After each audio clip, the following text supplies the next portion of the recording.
Hello, darling. That's right. It's little old me, Elvira, Mistress of the Dark, here to invite you to join me for a little snack. And Monster Mania. Yes, it's a look at some of the most exciting classic movie monsters of all time with Jack Palance. I mean, not that Jack is one of the monsters. He's actually the host. But you have to admit, he is pretty scary. I mean, what is it with those one-arm push-ups anyway? Like, big deal. I mean, one of the guys in this show could probably do push-ups with all 6 of his arms. Okay, now let's see. Have I got what I need here? Got popcorn, got my cookies, 4 bottles of pop, and a couple bags of Senor Raleigh's hot tamales. Yeah, looks like I've got everything. Now I just wish that pizza delivery boy would get here. Yum, yum. Guess if we get hungry later, we could always eat the pizza. Oh, look, darling, the movie's about to begin. Cuddle up with your popcorn and spread some butter on the one you love, because here comes Monster Mania. The flutter of bats, the clap of thunder, the thud of earth upon a freshly dug grave. These are the sights and sounds of terror.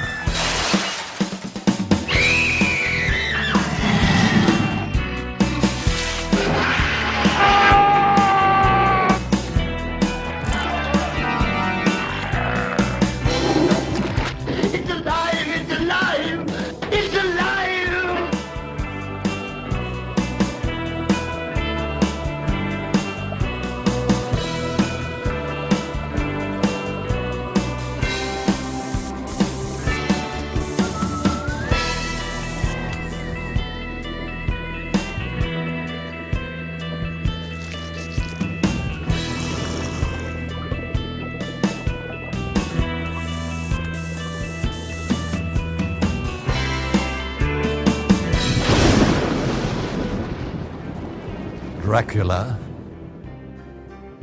Frankenstein, the Wolfman, Dr. Jekyll, and Mr. Hyde. For as long as we have been afraid of the dark, we have filled it with monsters. They have inspired countless books and plays, what some would call works of fiction. Yet it has only been in the past 100 years, through the miracle of motion pictures, that mankind has given a face to its fear. Ironically, it was Thomas Edison, one of the men responsible for inventing the movies, who created the screen's first genuine movie monster. Even before movies could talk, audiences had learned how to scream. Based on Mary Shelley's 19th century novel about a medical student who creates a living corpse, Frankenstein frightened early cinema audiences out of their seats.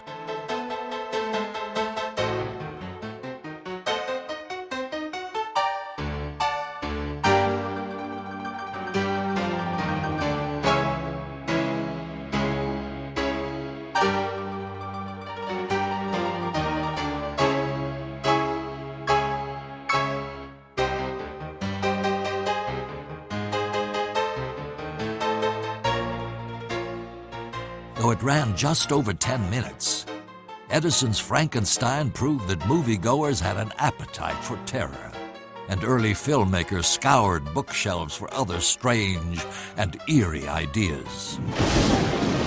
Perhaps the most popular of all the early screen monsters was Dr. Jekyll and Mr. Hyde. Based on the novel by Robert Louis Stevenson, the tale of a scientist who seeks to liberate his evil nature was filmed no less than 7 times by 1920. Seen here is the most popular silent version, starring John Barrymore.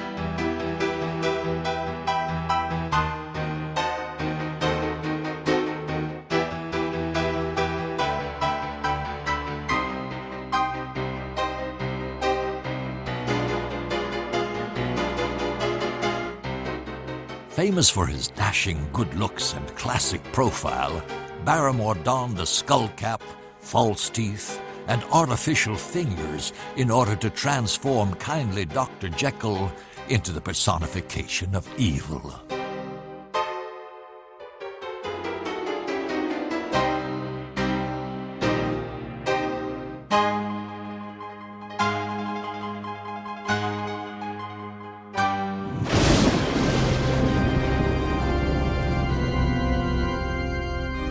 Another classic screen monster to emerge in silent film was Dracula.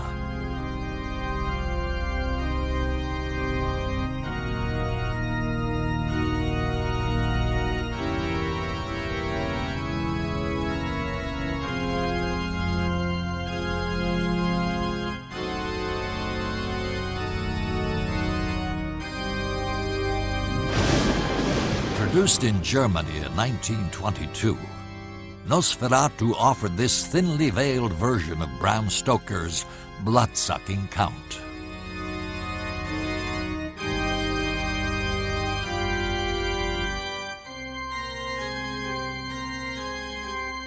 Directed by F.W. Murnau and starring Max Schreck, the film remained surprisingly faithful to the original novel, despite legal restrictions which forced the filmmakers to avoid using the Dracula name.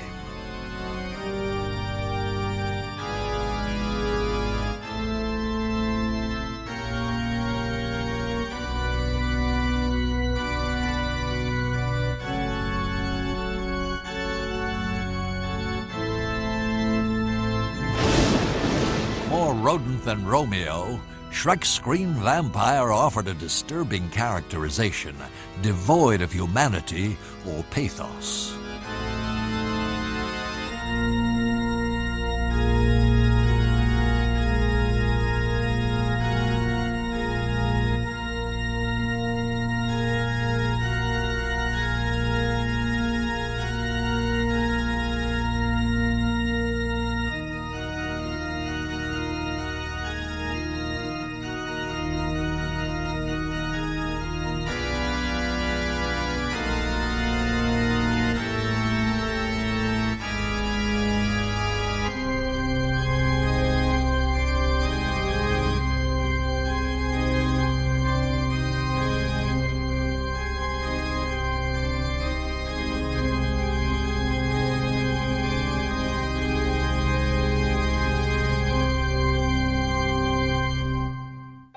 But of all the actors who sacrificed good looks for screen chills, one of the best was surely the great Lon Chaney. Famous for creating elaborate and often painful makeups, Chaney specialized in playing grotesque and macabre figures. Dubbed the Man of 1,000 Faces, Chaney played everything from scar-faced gangsters to deformed cripples. But one of his greatest roles was the Hunchback of Notre Dame.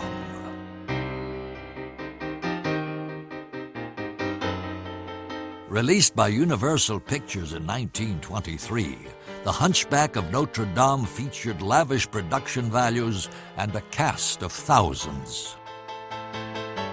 But most impressive was Chaney as the love-struck Quasimodo.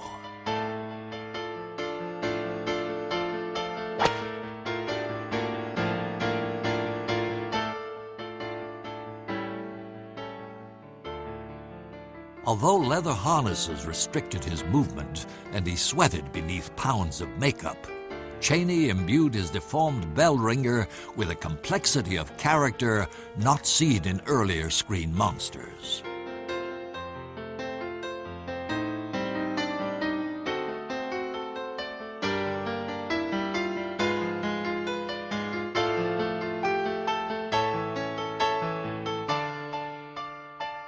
The Hunchback of Notre Dame was an unprecedented hit, and Lon Chaney became the screen's first horror superstar. Equally effective was Chaney's performance in The Phantom of the Opera as Eric, the mask-wearing madman whose obsessive love turns to murder.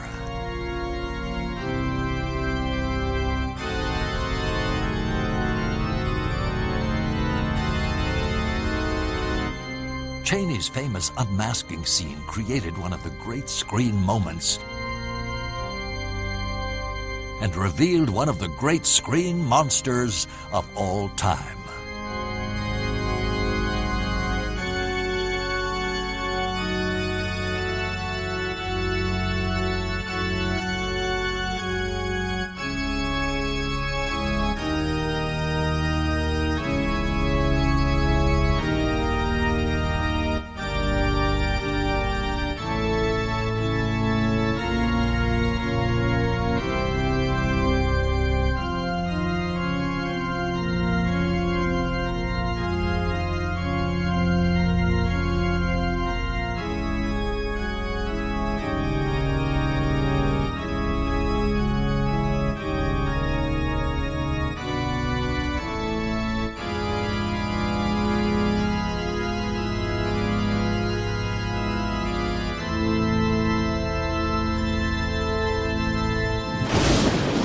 But with the age of sound came a new dimension in horror and a new voice for monsters.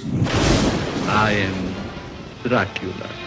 Starring the Hungarian-born Bela Lugosi as the undead aristocrat, Universal Pictures presented Dracula as their first all-talking supernatural thriller. A moment ago, I stumbled upon a most amazing phenomenon. Something so incredible, I mistrust my own judgment. Look. This is Dracula, the original terrifying story of a maniac and a man who lived after death, lived on human blood, took the form of a vampire bat, and lured innocent girls to a fate truly worse than death. Dracula? Oh, what's he done to you, dearie? Tell me. He came to me. He opened a vein in his arm, and he made me drink. Unlike Max Schreck's more gothic interpretation, Lugosi's Dracula offered sex appeal and a dash of continental charm. It didn't hurt that Lugosi had created the role on Broadway and had been born and raised in the real-life shadows of Transylvania. Released on Valentine's Day 1931, Dracula was billed as the strangest love story ever told and quickly became a box office success. Wasting no time, Universal announced plans to feature Lugosi in yet another gothic horror role as the monster in Frankenstein. But after Bela balked at a part which required no dialogue, the project's new director, James Whale, scouted around for a suitable replacement. Who he found was a 43-year-old actor named Boris Karloff. It's alive! It's alive! It's alive! This is the story you've heard about, talked about, the spine-tingling, blood-chilling story that stuns your emotions. Frankenstein. Don't touch that! With imagery inspired by German expressionist films like The Cabinet of Dr. Caligari and The Golem, Frankenstein offered spectacular visuals and genuine thrills. Frankenstein was an even bigger success than Dracula, and out of the ashes of the film's fiery climax, the Universal monster movie was born. In rapid succession came other classic creatures like the Mummy. Is it dead or alive? You'll feel the awful, creeping, crawling terror that brings a scream to your lips. The Invisible Man, and the Werewolf. There was even Dracula! He's come back! Dracula's daughter, Do you like jewels, Lily? This is very old and very beautiful. Please don't come any closer. Frankenstein's bride and his son. The success of these Universal monsters inspired rival studios to keep up.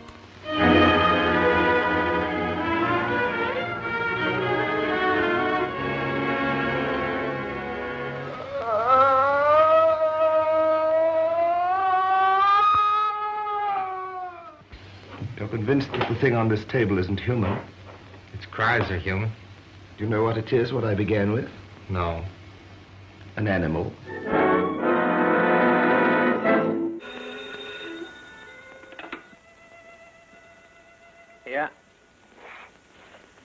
Yeah, this is Peter Lorre speaking. I couldn't resist the temptation to call you. I just read of your new picture that you're to make. Oh, that's very nice of you. Thanks for your interest. What character are you going to play in? Oh, it's the most unusual story. You know, it's a great love drama. I am to be a half-mad scientist. I, a poor peasant, have conquered science. Why can't I conquer love? He shall be shut up when it's I who am mad. But nobody knows that. Yes. Each man kills the thing he loves.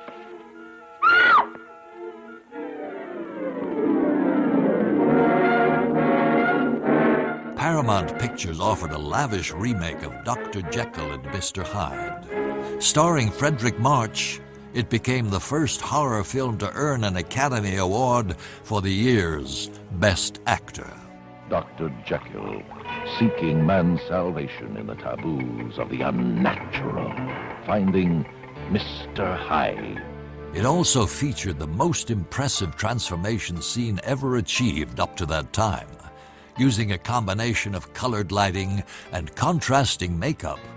Director Ruben Mamoulian kept the unique process a secret until his death in 1987. Other notable offerings during this period were King Kong, about a 50-foot gorilla who terrorizes Manhattan.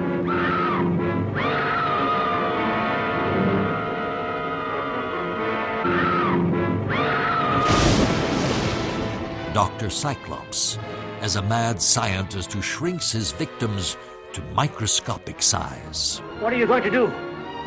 As you and your fellows develop toward normal size, you will again interfere with my work. And that is something which I cannot permit.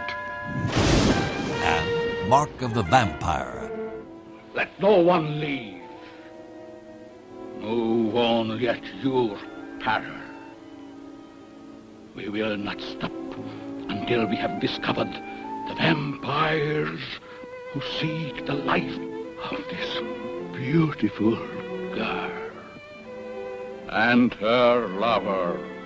Watch out! They may be hovering over you, or you, or you! With Bela Lugosi as a counterfeit vampire in an atmospheric murder mystery. You shall be judges of this eerie conspiracy. But by the end of the 1930s, the Second World War was raging. Adolf Hitler was terrorizing Europe, and adult audiences felt that make-believe monsters were little more than child's play. Pentagram, Wolfbane. Oh, I'm sick of the whole thing. I'm going to get out of here. Whoever is bitten by a werewolf and lives becomes a werewolf himself. Oh, quit handing me that. You're just wasting your time. Released in 1941, The Wolfman attempted to jumpstart Universal's now dormant monster cycle. Starring Lon Chaney Jr., the story offered a strong ensemble cast that included Claude Rains, Ralph Bellamy, Bela Lugosi, and one of the scariest and hairiest movie monsters of all time. The Wolfman's box office success led to a revival of other screen monsters like The Mummy, Frankenstein's Monster, Dracula, and The Invisible Man. Andreas.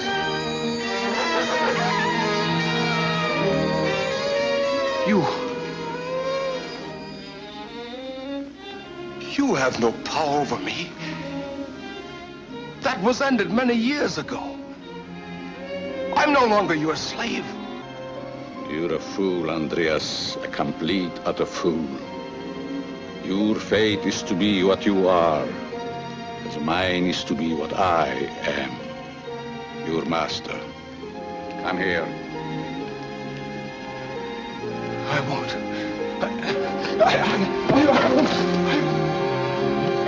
Look at me, Andreas.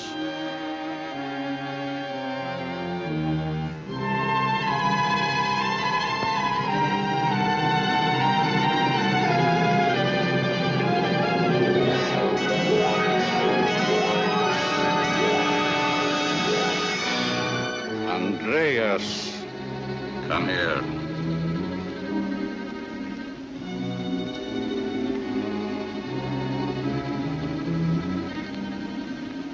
Master, you have come back.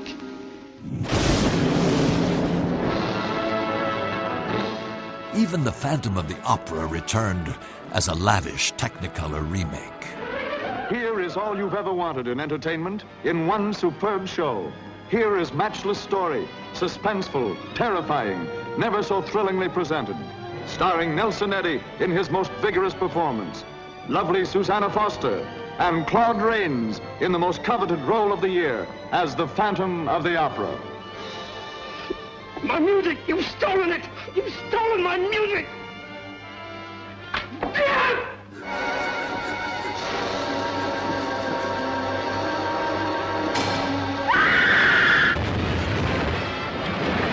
But when Universal resorted to combining their classic monsters in a series of low-budget thrillers, it seemed audiences and the monsters were getting a little tired.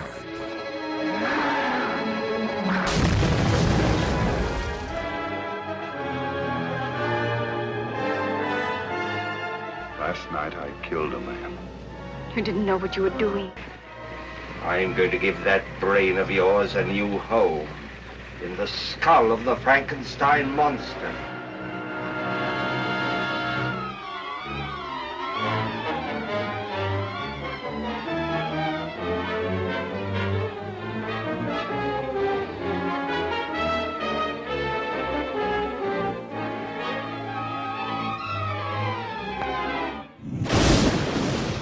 As if trying to squeeze the last chills out of their classic creatures, Universal teamed them again, this time with resident screen clowns Bud Abbott and Lou Costello. Count Dracula sleeps in this coffin, but rises every night at sunset. Chick is right. This is awful silly stuff. Intended as a spoof of the 1930s horror films, Abbott and Costello Meet Frankenstein provided a fitting last hurrah. A surprise blockbuster, it benefited from a good script and a tour de force performance by Bela Lugosi as Dracula. But by the end of the decade, once proud monsters like Frankenstein, Dracula, the Mummy, and the Wolfman no longer haunted our dreams. The 1950s ushered in the atomic age, and Gothic horrors became a thing of the past.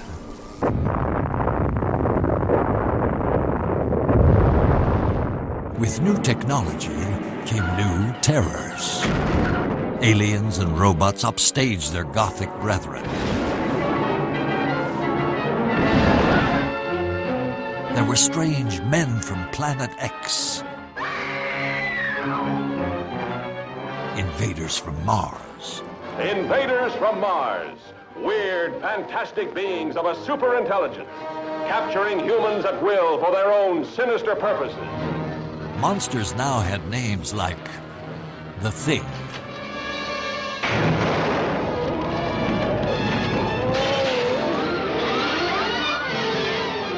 The Blob,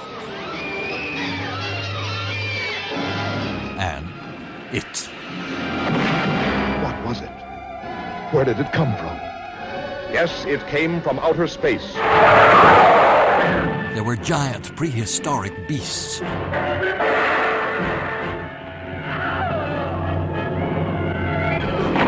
And creatures from black lagoons.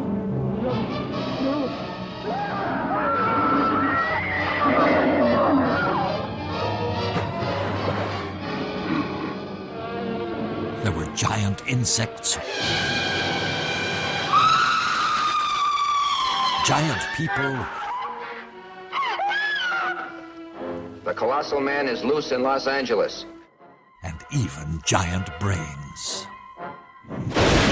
This could be the beginning of the end for the human race. In the paranoid period of the Cold War 50s, monsters usually came from other worlds and often attacked from within.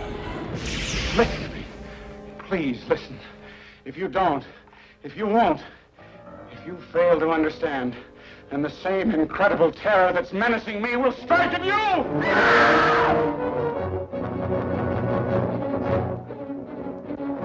A cursed, dreadful, malevolent thing was happening to those he loved.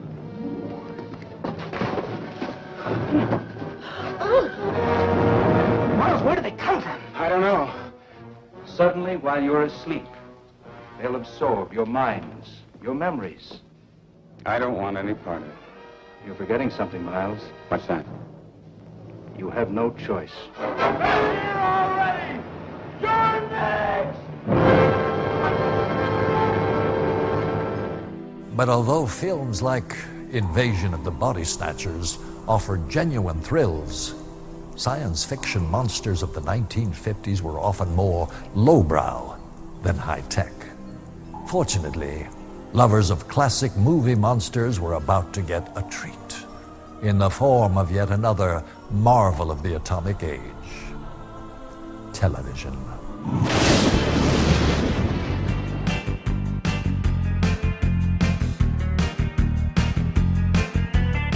The release of classic fright films to the small screen introduced Frankenstein, Dracula, The Wolfman, and The Mummy to a new generation of younger viewers.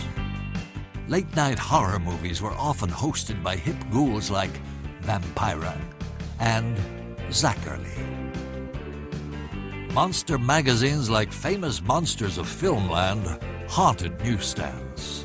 And stars like Boris Karloff, Lon Chaney Jr., and Bela Lugosi could once again bask in the moonlight. The one, the only, king of monsters. Boris Karloff as Frankenstein, 1970, carrying on the hideous experiments of his infamous ancestor. This gets you some eyes. To unleash a horror beyond all imagination.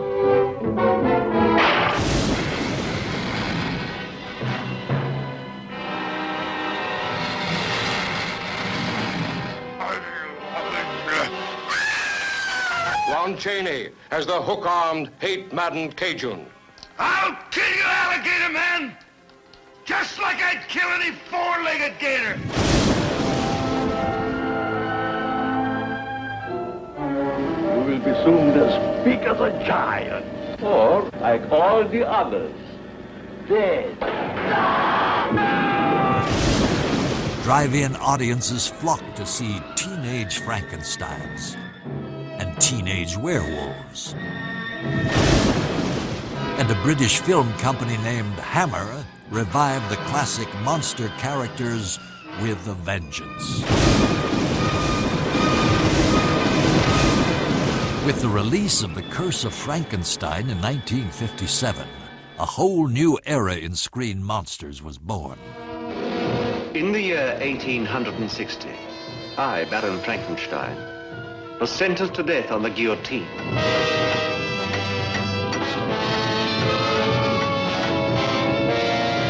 Why? Why had the world condemned me? Because I was the first man to create another living being. Directed by Terence Fisher, it starred Peter Cushing and Christopher Lee. Although the story owed more to Mary Shelley than James Whale, it stuck pretty close to traditional formulas.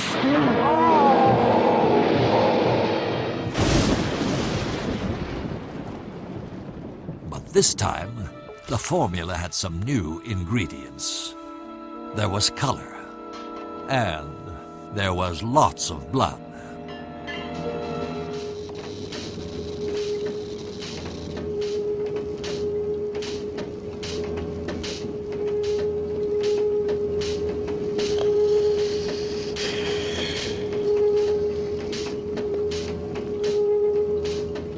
Dr. Stein!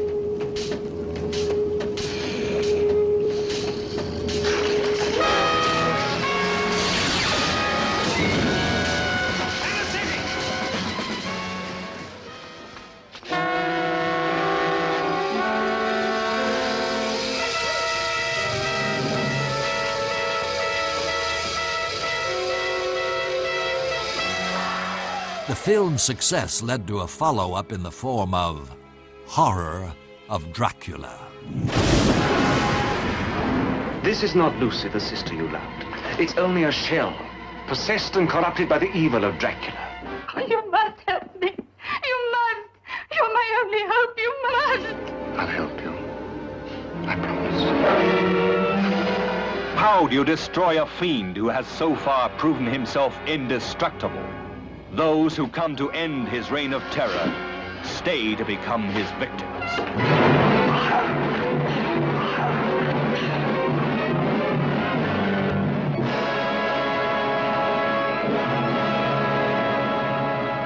By now, Cushing and Lee were the new kings of horror.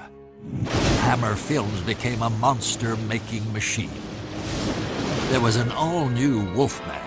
The full moon that turned an innocent man into a savage beast.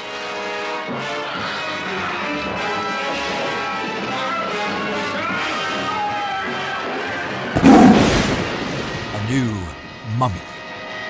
The Mummy, the living dead, bringing terror and death across 4,000 years. He who robs the graves of Egypt dies.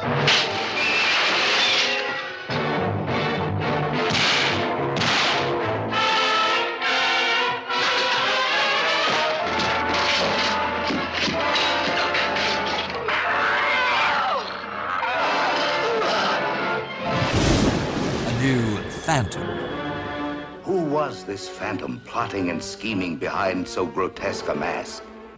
The thundering organ, his throne of doom. The empty theater, his altar of death. What evil fascination did beauty hold for this beast? During the pop art period of the 1960s, Frankenstein's monster spawned a monster mash of merchandising. He did the mash.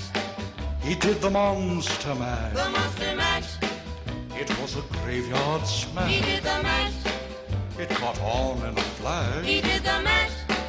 He did the monster mash. There were do-it-yourself monster models, monster games, monster dolls. There was even monster bubble bath. For my electro. They did the mash. They did the monster mash. The monster mash. It was a graveyard smash. They did the mash. It caught on in a flash. They did the mash. They did the monster mash.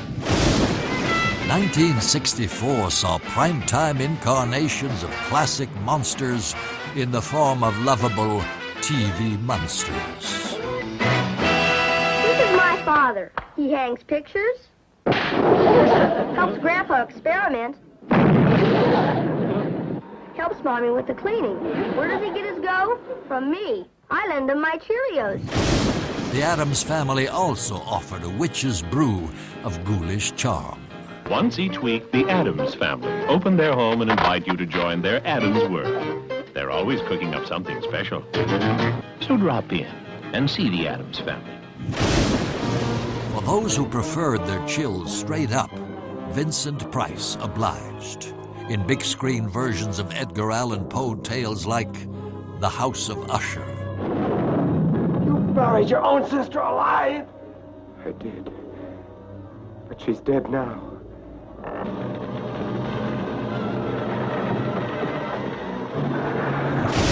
The Pit and the Pendulum.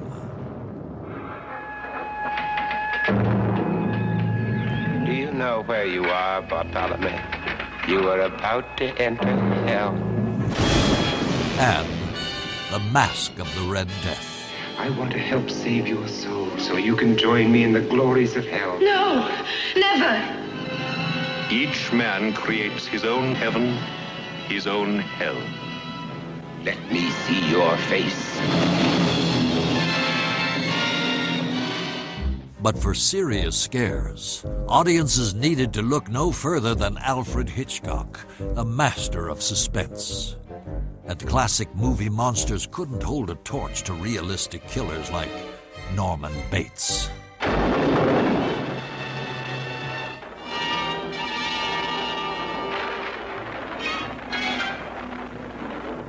Other deadly serious practitioners of the horror film included Mario Bava, whose film Black Sunday offered nightmarish new twists to the vampire myth.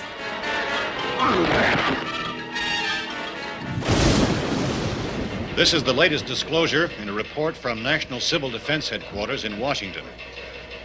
It has been established that persons who have recently died have been returning to life and committing acts of murder. A widespread investigation of reports from funeral homes, morgues, and hospitals has concluded that the unburied dead are coming back to life and seeking human victims.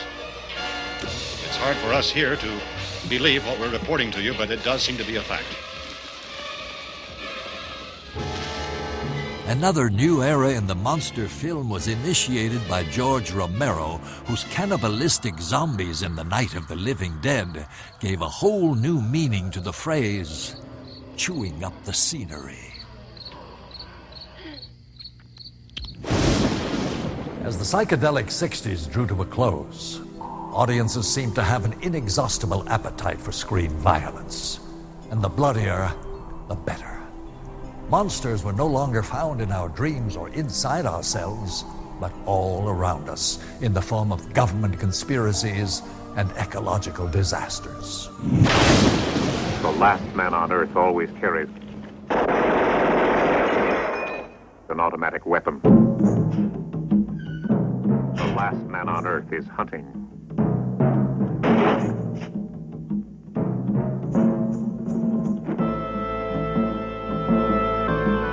Because the last man on Earth is not alone.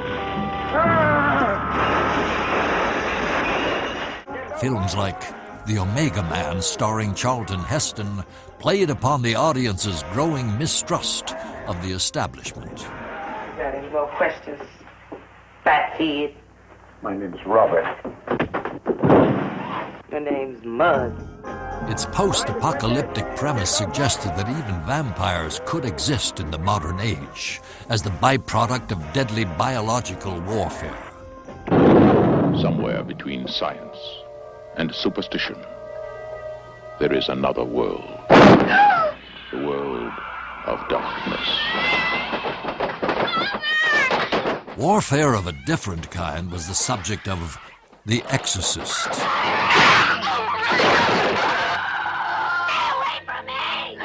Starring Ellen Burstyn, it concerned a suburban mother who fights to free her daughter from demonic possession.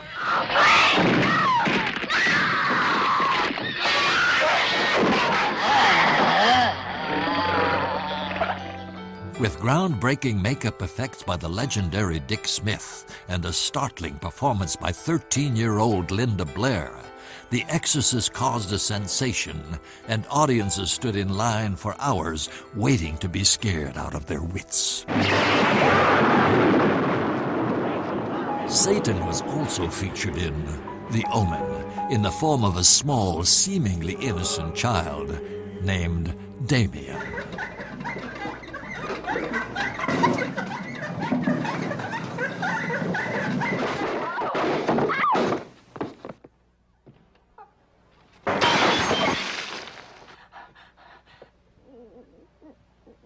David! David! No, no, no, no, no, no!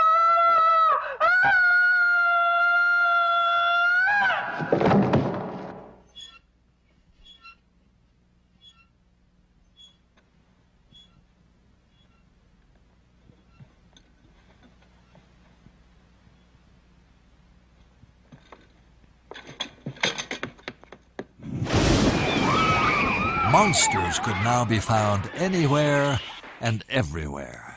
Where your nightmares end, Willard begins.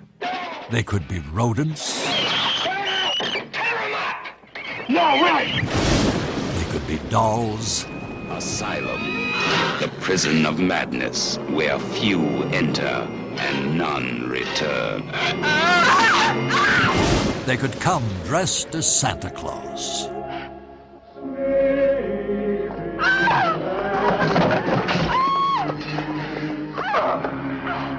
Or emerge from the depths of the sea. It lives to kill. A mindless, eating machine. It will attack and devour anything. It is as if God created the devil and gave him jaws. Directed by Steven Spielberg, Jaws made a monster out of a 24-foot mechanical shark named Bruce. You're gonna need a bigger boat. When it was released in 1975, reports of shark sightings increased more than 400%, and a generation of swimmers became afraid to go near the water. None of man's fantasies of evil can compare with the reality of Jaws. Of course, classic monsters also continued to terrify. Julia, do you believe in the existence of vampires? You're not really serious. But he is, Julia. Carolyn didn't believe in vampires either. Now she is one. Yea, though I walk through the valley of the shadow of death, I will fear no evil, for thou art with me. Based on a phenomenally successful daytime drama, House of Dark Shadows proved that nothing can keep a good vampire down. Nothing. Except a good old-fashioned stake through the heart.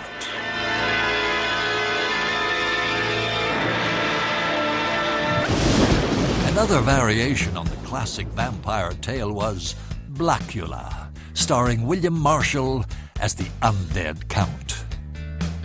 Monsters were bigger, bloodier, and sexier than ever. Dr. Jekyll now transformed into Sister Hyde. This is the new Dr. Jekyll, the most evil woman you'll ever see. This is the sensuous Sister Hyde, the most evil man you'll ever meet. Dr. Jekyll, Sister Hyde, man or woman or both. The Phantom of the Opera haunted rock concerts.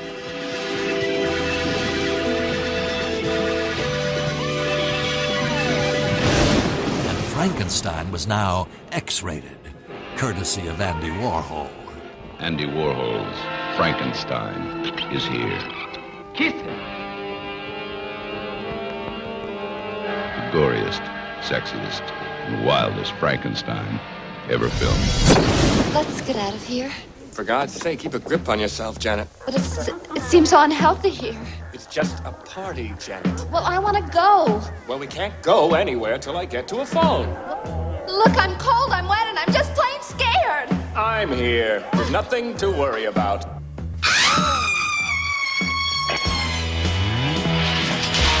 Undoubtedly one of the most bizarre and most popular of the classic monster send-ups was the Rocky Horror Picture Show. I'm just a sweet transvestite from transsexual Transylvania. starring Susan Sarandon, Barry Bostwick, and the irrepressible Tim Curry as Dr. Frank N. Furter, the film did for classic monsters what Abbott and Costello never could. So, come up to the lab and see what's on the slab. I see you shiver with anticipation.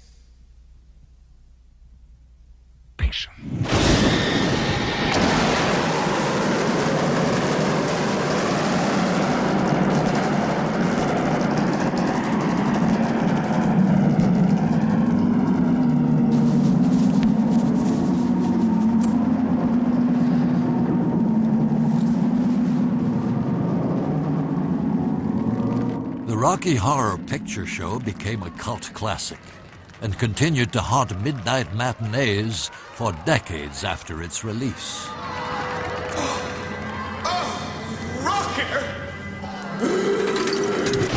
Alive! It's alive! It's alive!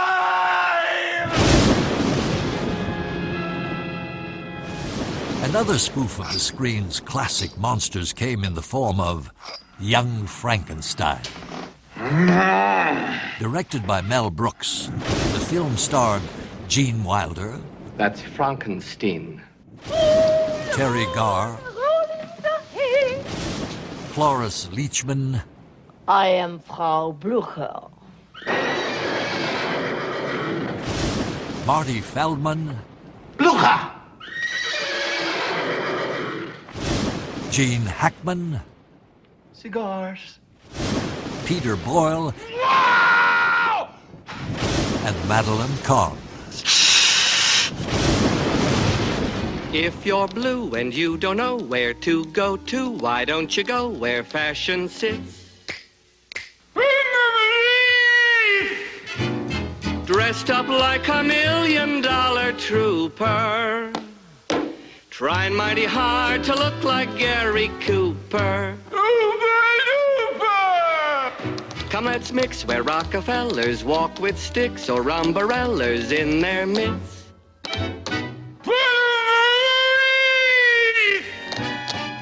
Played strictly for laughs, the film became one of the year's most electrifying hits. He was my boyfriend!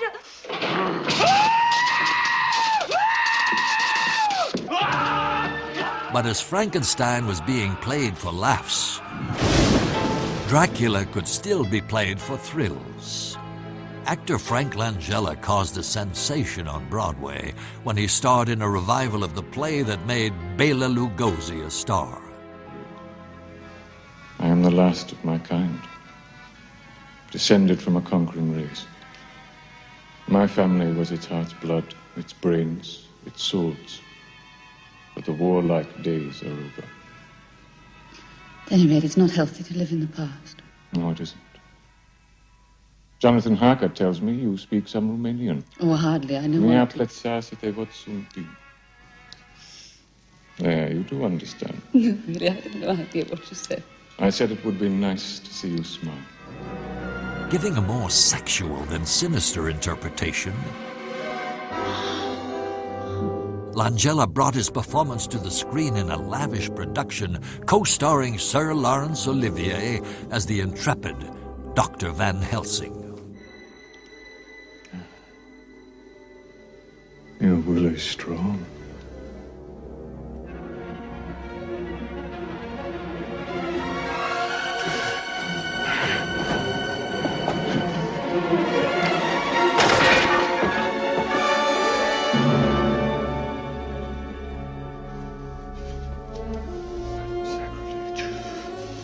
Sacrilege!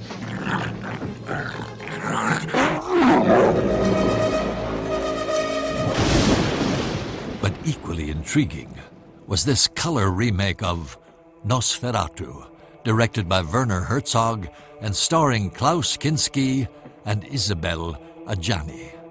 Nosferatu, the undead, he who drinketh the blood of his victims and turns them as well into phantoms of the night. Abandon all hope. he whom he doth approach. Yet, though the vampire be an unnatural being, he must obey some natural laws. The sign of the cross bans him. A consecrated host can bar his retreat. And should a woman pure of heart make him forget the cry of the cock, the first light of day will destroy him.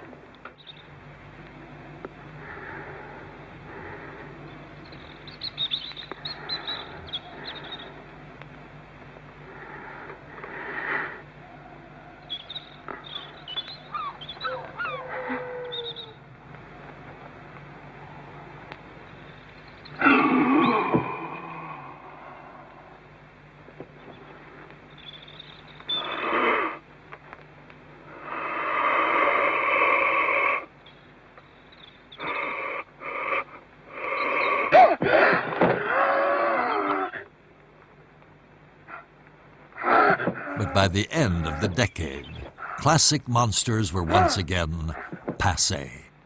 The success of films like Star Wars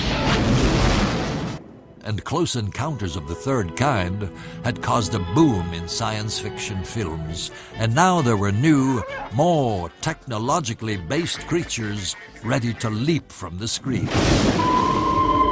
Alien, directed by Ridley Scott, offered a creature that was part animal, part machine, and 100% deadly.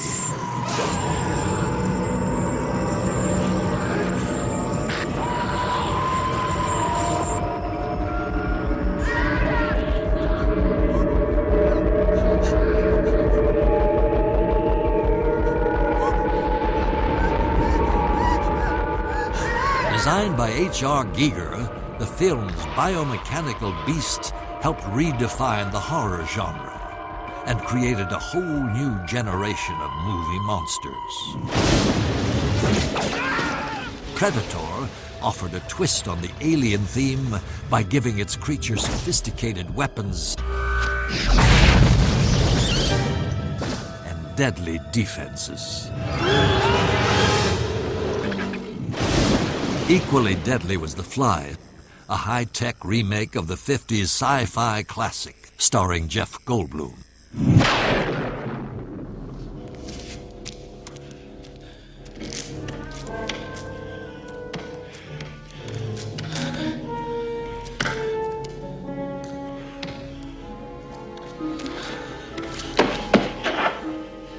Help me. Help me to be human. But if modern-day monsters could come from outer space or out of a test tube, they could also come from right next door. Like Psycho before it, Halloween offered more screams per minute than most any other monster movie.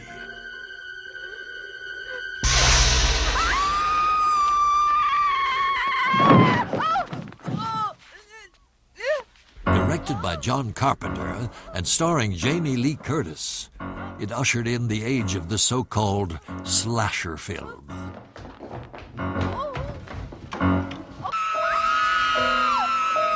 Throughout the 1980s, films like Friday the 13th and Nightmare on Elm Street picked up where Halloween left off.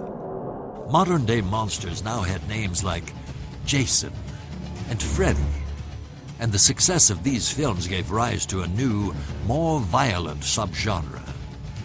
Explicit horror magazines chased benign offerings like Famous Monsters of Filmland off the newsstands, and classic monsters like Frankenstein and Dracula retreated into the shadows once more.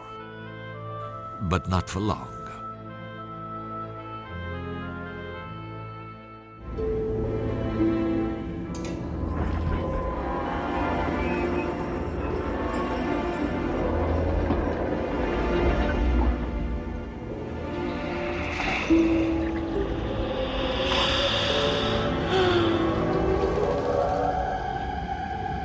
Welcome to my home.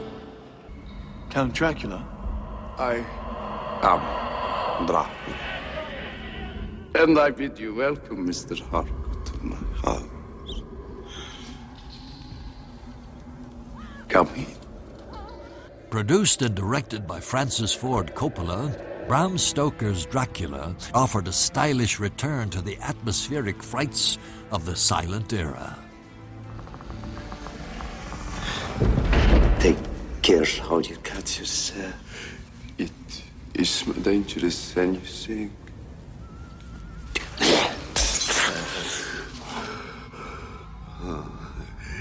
A foul bowl of men's vanity.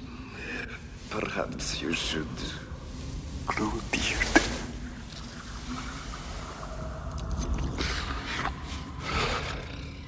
But even though it stayed fairly faithful to the original novel, Bram Stoker's Dracula nonetheless featured spectacular special effects, startling makeups, and offered a complex psychological interpretation of the cape-clad vampire. Give me peace.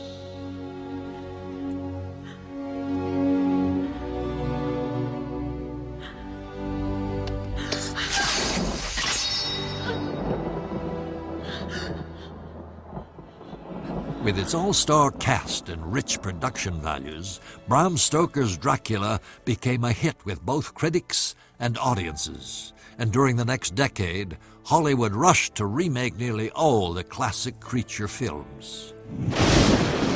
Directed by Kenneth Branagh, Mary Shelley's Frankenstein attempted to prove that the box office lightning of Dracula could strike twice. And the monster, as played by Robert De Niro, was the most faithful of all previous screen interpretations. Wolf, starring Jack Nicholson and Michelle Pfeiffer, offered a contemporary treatment of the werewolf legend. And Mary Riley, starring Julia Roberts, provided a female perspective on Jekyll and Hyde. It seemed the classic monsters were once again back in style. They were on Broadway, on video, in theme parks, and even on postage stamps.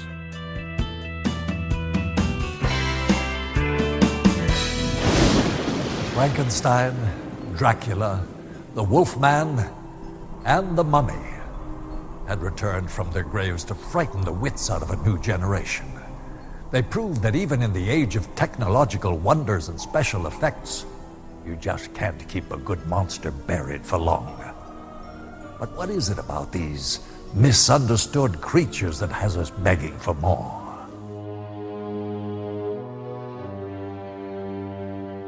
Dracula preys upon our anxieties about sex, disease, and death.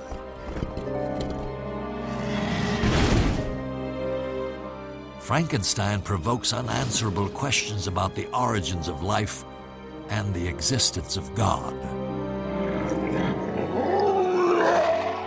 And the werewolf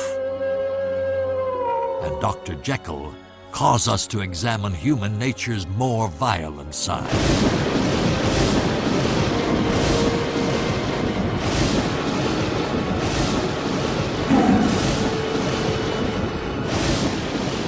Creatures of the night scare us because, in a way, they are us. They represent the secret anxieties and nightmares we have about ourselves.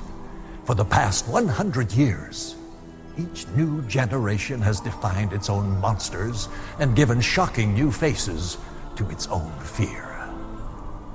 But what of the future? Can we predict what cinematic nightmares lie ahead? I wouldn't worry about it. Instead, I'd suggest you just sit back, relax, and keep telling yourself it's only a movie. Oh boy. Watching those scary movies must not have agreed with me. Thanks a lot, Jack. Probably gonna have nightmares now. If I'm lucky. See you next time, darling. And until then, unpleasant dreams.